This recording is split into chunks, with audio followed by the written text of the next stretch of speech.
अस्सलाम वालेकुम। साक्षी खबर में आपका इस्तकबाल है। आज 25 रबीउल सानी है। सुर्खियों से पहले सुनते हैं हदीस शरीफ। बिस्मिल्लाहिर्रहमानिर्रहीम। हज़रत अबू हुरैरा रज़ियल्लाहु ताला अन्हु से रिवायत है, रसूलुल्लाह सल्लल्लाहु अलैहि वसल्लम ने फरमाया, जब तुम्हारी लड़कियों के लिए वो शख्स पैगाम भेजे जिसकी दीनदारी और अखलाक तुम्हें पसंद हो तो उससे तुम निकाह करो। अगर तुम ऐसा ना करोगे तो दुनिया में फितना और बड़ा फिसाद फैलेगा। और अब सुर्खियां। वजीर आला जगन ने नरसापुरम में रखा तरक्याती कामों का संगे बुनियाद। 3,300 करोड़ की लागत से होंगे तरक्याती काम। तेलंगाना में एमएलएस की खरीदारी का मामला, सुप्रीम कोर्ट ने केस में मुदाखलत से किया इनकार।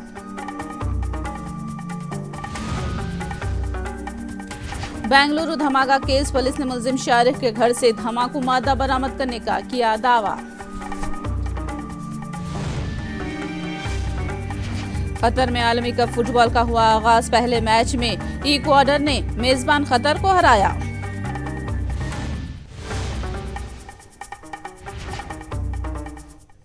और अब तफसील। वजीर आला जगन मोहन रेड्डी ने आज नरसापुरम में मुख्तलिफ तरक्याती कामों का संगे बुनियाद रखा और इफ्तिताह अंजाम दिया। वजीर आला जगन ने जुमला 3,300 करोड़ की मालियत के तरक्याती कामों का संगे बुनियाद रखा। मछेरों की तरक्की के लिए अंजाम दिए गए कामों में AP फिशरीज यूनिवर्सिटी का संगे बुनियाद भी शामिल है। इसके अलावा फिशिंग हार्बर्स और दूसरे तरक्याती कामों का वजीर आला जगन मोहन रेड्डी ने संगे बुनियाद रखा है।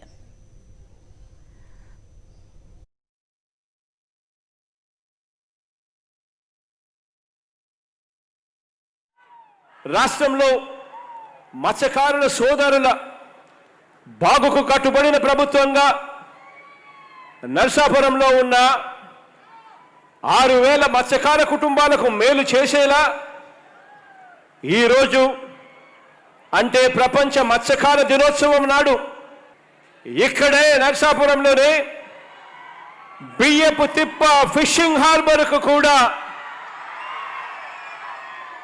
శంకుస్థాపన కూడా చేయడం జరిగింది।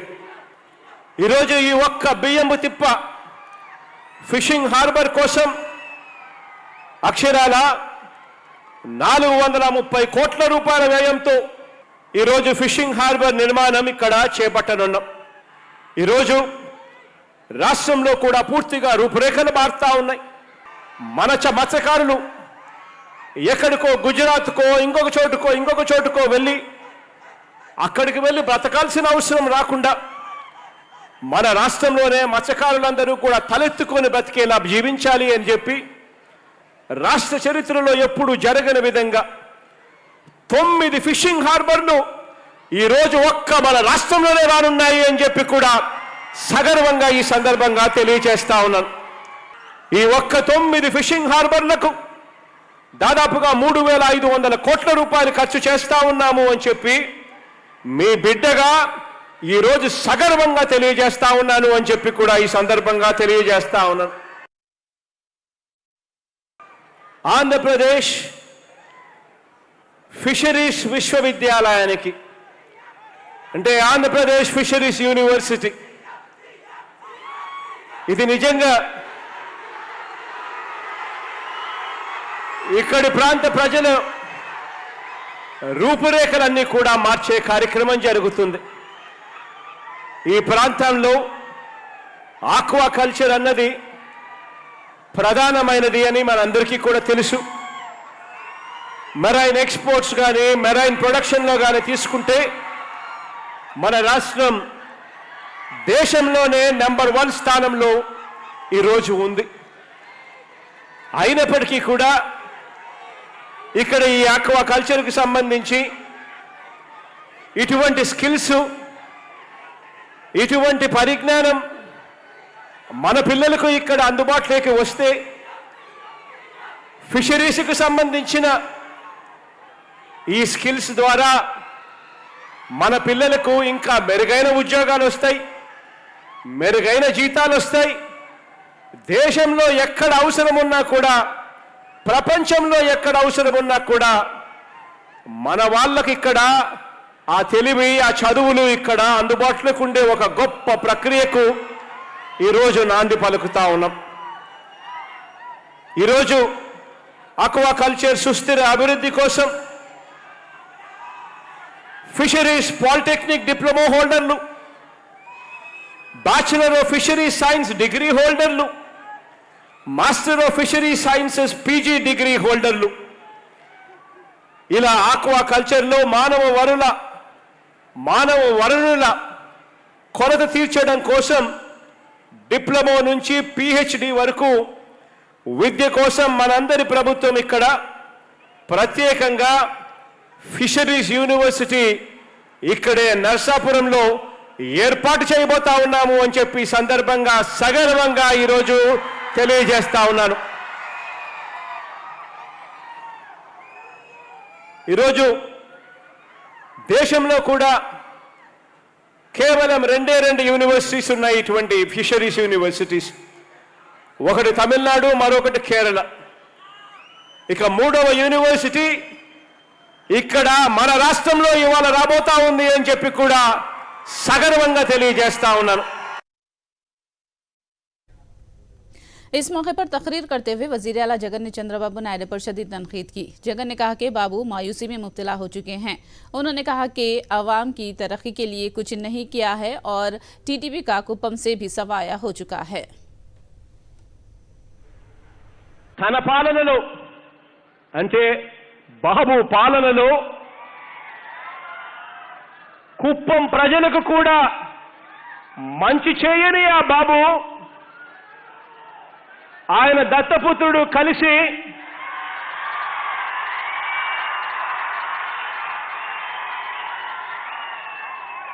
మేము ఇది చేశామని చెప్పుకోలేక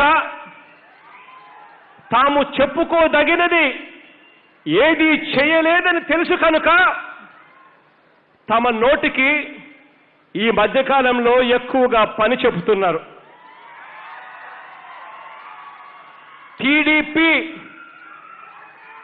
టీడీపీ అంటే తెలుగు బూతుల పార్టీగా ఈరోజు మార్చేశారు.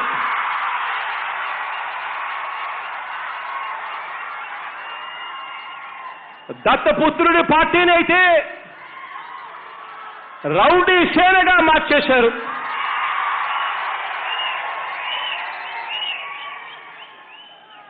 వీరు గతంలో కలిసి చేసిన పాలనను రాష్ట్ర ప్రజలంతా కూడా ఇదేం కర్మరా బాబు అనుకోబట్టే 2019లో దత్తపుత్రుడిని సొంత పుత్రుడిని అన్ని చోట్ల కూడా ఓడగొట్టి బాయ్ చెప్పారు.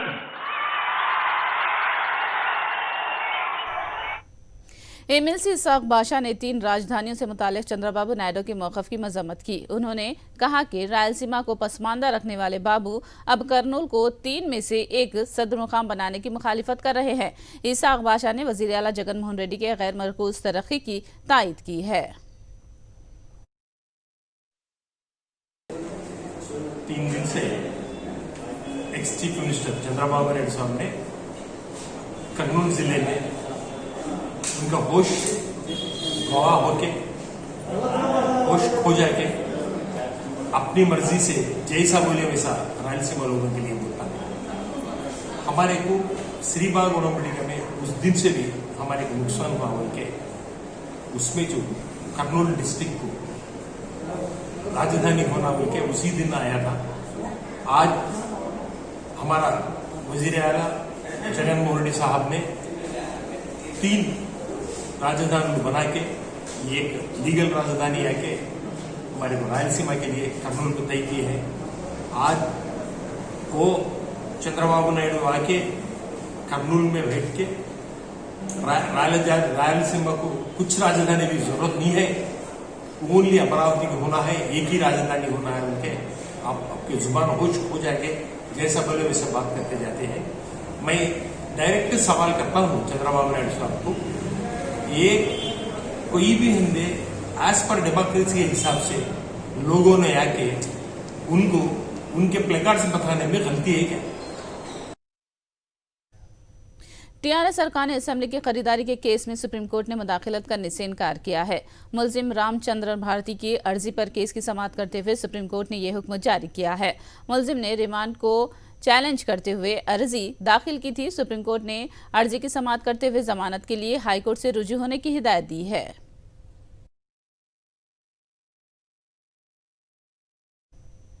ईडी ने कसीनो केस में तहकीकात को तेज कर दिया है। ताजिर बुची रेड्डी ने ईडी ऑफिस पहुंचकर अपने बैंक खातों की तफसीलात हवाले की। उन्होंने बताया कि कसीनो में 5% का सरमाया है। बुची रेड्डी ने जनवरी में नेपाल जाने के बारे में भी इत्तला दी। उन्होंने मनी लॉन्ड्रिंग की तरदीद की है।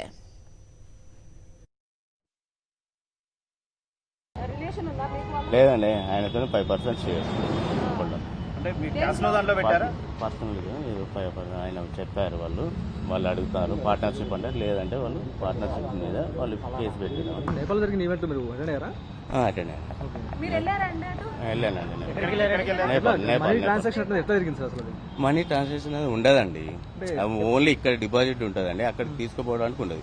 మనం 15,000 అక్కడ గెలిస్తే ఆడ గెలిచినా కానీ ఇక్కడనే కదా మనం డిపాజిట్ చేసుకున్నది, ఇక్కడనే కదా ఇవ్వడం. అక్కడ ఎట్లా ఇచ్చేస్తాం? అక్కడ మనకు పోవడానికి కూడా ఆడేందరు బార్డర్ చెకింగ్ 15,000 అల్లాడు. ఓవరాల్ గా ఈడీకి సంబంధించిన అధికారులు ఏ అంశంలో ఇన్ఫర్మేషన్ అడిగారు? ఇంకా ఏం అడగలేదండి. బ్యాంక్ స్టేట్మెంట్ సరిగా లేదు, 4 years తీసుకురమ్మని చెప్పాడు. బ్యాంక్ స్టేట్మెంట్ 6 years కావాలట. 6 years బ్యాంక్ స్టేట్మెంట్. మేము అక్కడికి 120 members అని వెళ్ళాం. ఎప్పుడంటే డేట్ అంటే ఫోన్ లో చూసుకోవాలి.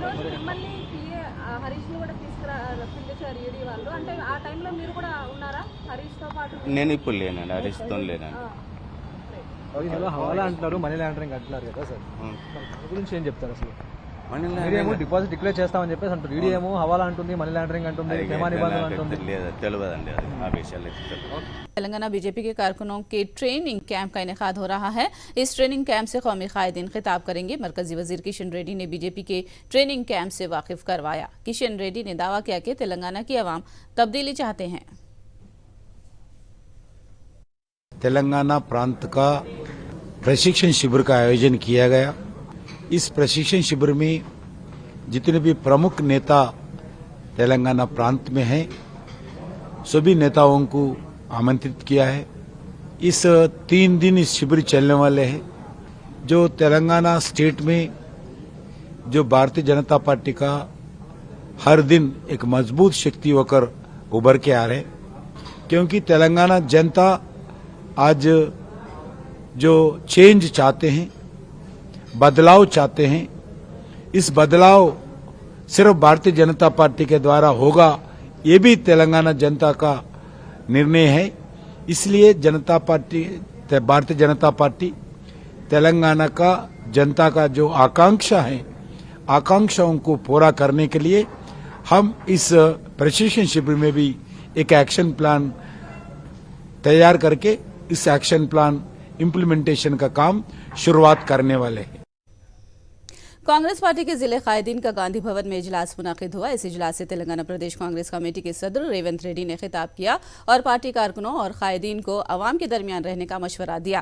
उन्होंने कहा कि अलहदा तेलंगाना का जो ख्वाब अवाम ने देखा था, उसे केसीआर हुकूमत ने 8 साल होने के बावजूद भी पूरा नहीं किया है। తెలంగాణలో ఉండే 4 కోట్ల ప్రజల యొక్క వివిధ సామాజిక వర్గాలు, కుల వృత్తులు, చేతి వృత్తుల వాళ్ళ యొక్క సమస్యలకు శాశ్వత పరిష్కారం, వాళ్ళ జీవితాలలో మంచి రోజులు రావాలి, వాళ్ళు కూడా సమాజంలో ఆత్మగౌరవంతో తలెత్తుకొని బ్రతికే విధంగా ఉండాలి అని చెప్పి కాంగ్రెస్ పార్టీ తెలంగాణ రాష్ట్రాన్ని ఇవ్వడం జరిగింది. ఇచ్చిన తెలంగాణ రాష్ట్రంలో చంద్రశేఖరరావు గారు ఈ రాష్ట్ర మొదటి ముఖ్యమంత్రిగా బాధ్యతలు స్వీకరించారు. చంద్రశేఖరరావు గారి రాష్ట్రానికి ముఖ్యమంత్రి అయినా, కాంగ్రెస్ పార్టీ అధికారంలోకి రాకపోయినా కాంగ్రెస్ నాయకులు ఎవరు కూడా అభ్యంతరం పెట్టలేదు, వ్యతిరేకించలేదు. केसीआर हुकूमत ने वीआरएस के तकर्रुरात से मुताल्लिक़ मुनगुड़ में जो वादे किए थे उसे पूरा करने की जरूरत है। ये मुतालबा कांग्रेस के साबिक़ एमपी पोन्नम प्रभाकर ने किया है। 84 రోజులు సమ్మె చేసి తమ హక్కుల కోసం పోరాడిన వీఆర్ఏలకు మునుగోడు ఎన్నికల ముందు చీఫ్ సెక్రటరీ గారు పిలిచి మీ సమస్యలు పరిష్కారం అవుతా ఉన్నాయి, ఎన్నికల కోడ్ ఉంది, కోడ్ అయిపోగానే మీ సమస్యలన్నీ తీరుస్తామని చెప్పి ముఖ్యమంత్రి గారు చెప్పారు. ఎన్నికల 20 రోజులు అవుతుంది, కనీసం అపాయింట్మెంట్ దొరకలేదు. ముఖ్యమంత్రి గారిని బహిరంగ లేఖ ద్వారా కోరుతా ఉన్నాం, వెంటనే వీఆర్ఏలకు సంబంధించిన సమస్యను పరిష్కరించి వాళ్లకు ఏదైతే ఎన్నికల సమయంలో చీఫ్ సెక్రటరీ గారు హామీ ఇచ్చినారో ఆ హామీని వెంటనే అమలు చేయమని డిమాండ్ చేస్తాను. వీఆర్ఏలు కూడా రాజకీయపరమైన ప్రలోభానికి గురి అయి ఎన్నికల ముందు వాళ్ళకి సమ్మె విరమింపు చేస్తున్నారని మాట్లాడిన దానికి ఇలా మీరు ఏ విధమైన శిక్ష అనుభవిస్తారో చూస్తూ ఉన్నారు. ప్రభుత్వంతో పోరాడండి, కాంగ్రెస్ పార్టీ మద్దతు ఉంటుంది.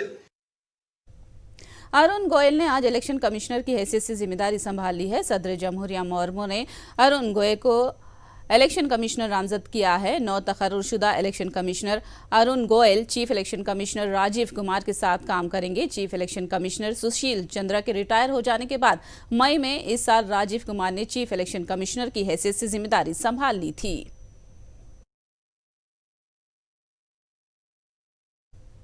म्युनिसिपल कॉरपोरेशन ऑफ दिल्ली के इलेक्शन में आम आदमी पार्टी ने कामयाबी का दावा किया है। नायब वजीर आला मनीष सिसोदिया ने कहा कि बीजेपी ने एमसीडी के लिए कुछ नहीं किया है और अवाम आपको कामयाब करेंगे। जिस तरह की आप जानते हैं कि पूरी दिल्ली में इस वक्त एमसीडी में भी केजरीवाल की गूंज चल रही है, क्योंकि लोग कह रहे हैं कि केजरीवाल जी को जब हमने मौका दिया तो उन्होंने खूब काम कराए। अरविंद केजरीवाल जी को दिल्ली की सरकार चलाने का मौका दिया तो दिल्ली में दिल्ली सरकार की जो जिम्मेदारी थी, स्कूल बनवाना, अस्पताल बनवाना, बिजली 24 घंटे करना, ट्रांसपोर्ट ठीक करना, पानी पे काम करना, सड़कों पे काम करना, ये सब काम खूब किए। केजरीवाल जी ने खूब काम किए।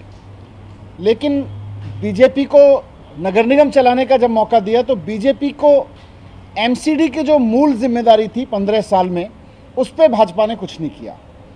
आज आम आदमी पार्टी के काम गिनाने के लिए कहीं भी खड़े हो जाओ जनता के बीच में खूब लोग काम गिनाते हैं, लेकिन भारतीय जनता पार्टी के काम के बारे में बात करो तो 15 साल में जनता भारतीय जनता पार्टी का एक भी काम नहीं गिनाती।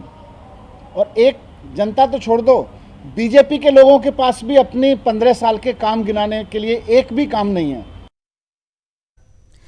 कर्नाटक मंगलुरु ऑटो धमाका केस के मुलजिम शारिक के घर पर धावे किए गए। धावे के दौरान बैटरियां, केमिकल, सर्किट बोर्ड्स पुलिस को दस्तयाब हुए हैं। कर्नाटक पुलिस के एडिशनल डीजीपी ने बताया कि धावे के दौरान शारिक का फोटो भी मिला, जिसमें वो कुकर बम के साथ देखा जा सकता है। On 19th of November at around 4:40 p.m. one low intensity blast had taken place near Nagori at the outskirts of Mangalore city. One auto in which one passenger was carrying on bag. So incidentally or accidentally that cooker bomb which he was carrying in the bag, it has exploded and it has caused burn injuries and other injuries to the passenger as well as the driver of the auto. Driver of the auto, Purushottam Pujari, and the stranger whose name now has been confirmed as Sariq, son of Asim Abdul Mazid, resident of Tirthalli. So he is the stranger person and he has been already accused in 3 cases, 2 cases of Mangalore City East Police Station 2020 December case, Mangalore City North Police Station and Simoga Rural Police Station 325/20 registered on 19th of September. So in 3 cases he is accused. In 2 cases there are UAPA sections. So he was wanted in the 3rd case, that is Simoga rural case. He was on the run for long time.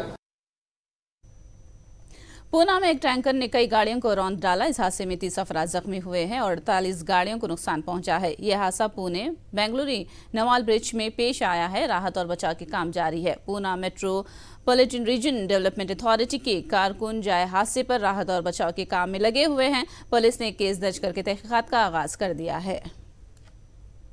हाँ, कल रात को जब मैं पहुंचा था तब एक ट्रक था, वो सामने आगे खड़ा था। वो लगभग से 200 मीटर से गाड़ी को ठोकते हुए आए थे। पीछे से ठोका, बाद में आगे वाले जो गाड़ी थे वो पीछे को ठोक गई, पीछे वाले गाड़ी दूसरी गाड़ी को ठोक गई। ऐसे लगभग से 25-30 गाड़ी तो आराम से रहेंगी। नहीं, सिचुएशन तो आप गाड़ी को तो अगर देखोगे ना तो बहुत सी गाड़ियाँ ऐसे है कि आप उसका देख भी नहीं सकते कि इतना डेंजर हुआ है उसका। उसमें से थोड़े से गाड़ी जो है जिनका थोड़ा डैमेज हुआ है वो तो निकल के गए, लेकिन बाकी के गाड़ी तो आप देखोगे तो ऐसा लगता नहीं है कि उसमें अंदर कोई रहेगा तो कोई नहीं, क्योंकि आप देखो ये जो गाड़ी देख रहे हैं ना वो तो पूरा डैमेज हो गया है। हाँ, ऐसा सब बोल रहे थे, जब मैं सब बोल रहे थे कि ट्रक ने ही सबको ठोके ना आगे निकल के गए। आखिर में सुर्खियां एक बार फिर। वजीर आला जगन ने नरसापुरम में रखा तरक्याती कामों का संगे बुनियाद। 3,300 करोड़ की लागत से होंगे तरक्याती काम। तेलंगाना में एमएलए की खरीदारी का मामला, सुप्रीम कोर्ट ने केस में मुदाखलत से किया इनकार।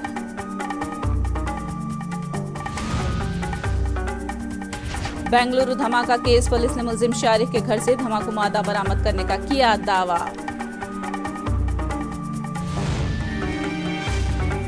कतर में आलमी कप फुटबॉल का हुआ आगाज। पहले मैच में इक्वाडोर ने मेजबान कतर को हराया। साक्षी खबर में फिलहाल इतना ही। साक्षी टीवी पर खबरों का सिलसिला जारी रहेगा।